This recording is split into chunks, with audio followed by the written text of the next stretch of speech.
When we talked about registering in the city, I also briefly mentioned that you're also going to get your tax ID number a couple weeks later in the mail. If this was not the case and you still need your tax ID number, well, it is very, very easy. And I'll take you through the steps right now. So how do you get your tax ID number? Well, as mentioned, you're automatically going to obtain your tax ID number, which is also known in German as your Steuernummer, in the mail after a few weeks of having registered at the registration office.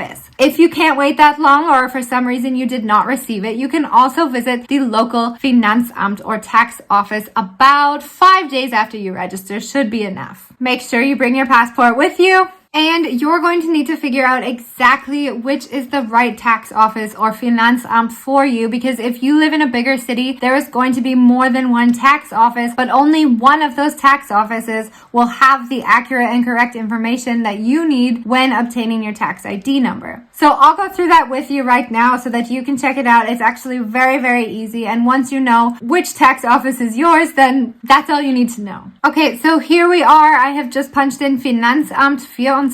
This is the page. It looks very, very basic. Yes, it is asking you to punch in either your city or your Postleitzahl, so your postcode or zip code, whatever you call that. I would put on your postcode or zip code because the city is going to pull up a number of options, a number of tax offices, whereas when you punch in your postcode or zip code, they're actually going to give you the most accurate one. So let's just punch in 40219, which is a Düsseldorf Postleitzahl.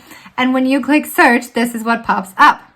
Finanzamt Düsseldorf Süd, and then the address and everything you need to know in order to get in contact with them, their bank details, their opening hours. It is all there. That is literally all you need. This is the correct Finanzamt or tax office for me. This is exactly where I would go to get my tax ID number, and whatever your postal code is or zip code is, your information is going to pop up. So now that you've got your tax ID number, let's start talking about the tax system. I'm sorry, but we gotta do it.